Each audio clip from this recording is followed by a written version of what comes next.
Welcome back to Iowa's News Now at 9. Thanks for joining us this New Year's Eve. Tonight, we're taking a look back at some of our biggest top trending stories of the year. We started the second week of January with a bang and some major snowstorms, racking up nearly 2 feet of snow in eastern Iowa, totaling nearly 80% of the state's seasonal snowfall in just 5 days, costing Iowa DOT more than $10 million in snow removal efforts. 911 operators were getting an extra 600 calls a day that week, and state troopers responded to around 1,800 calls from drivers in need and just under 400 reported crashes.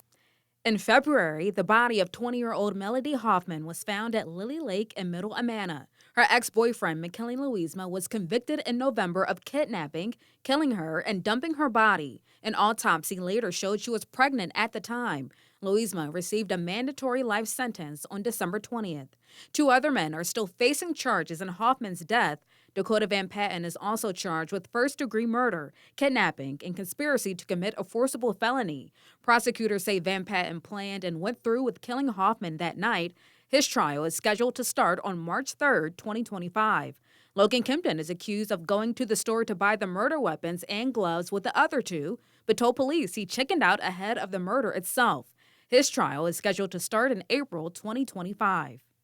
March kicked off with another record-breaking moment for Caitlin Clark when she passed Pistol Pete Maravich's scoring record of 3,667 points on March 3rd with a free throw against Ohio State.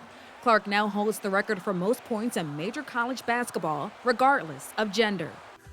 Another big Caitlin Clark moment in April as the Iowa women's basketball star became the #1 draft pick for the WNBA, joining the Indiana Fever. Kate Martin was also called in the first round for the Las Vegas Aces.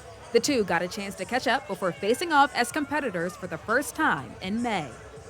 Now to June, where eastern Iowa was shaken by Linn County's first ever quadruple murder. 4 people were found beaten with a metal pipe in a roll outbuilding. Luke Truesdale has since pleaded not guilty to killing Brent Brown, Ramondis Cooper, Kiana Ryan, and Amanda Parker. He's asking his trial be moved, citing extensive media coverage of the case. A hearing for that motion is set for January 17th.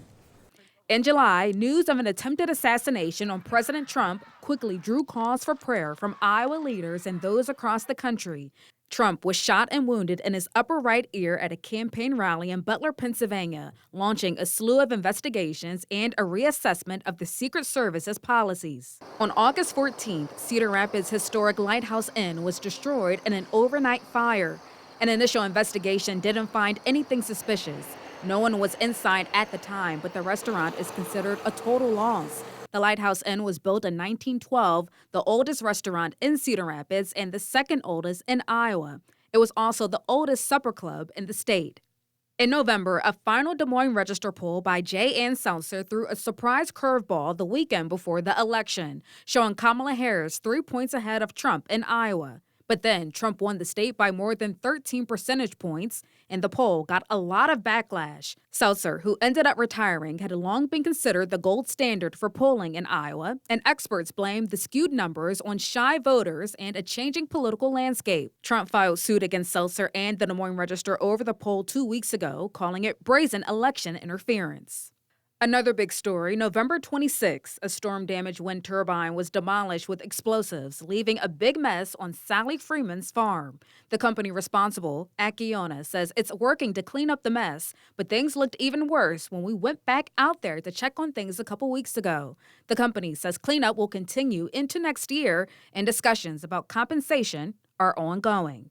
And finally, one of our biggest stories this month, several deadly crashes on Iowa roads between Christmas and New Year's Day, with dense fog, holiday traffic, and early sunsets contributing to a string of wrong-way crashes that killed 4 people and left others injured in eastern Iowa.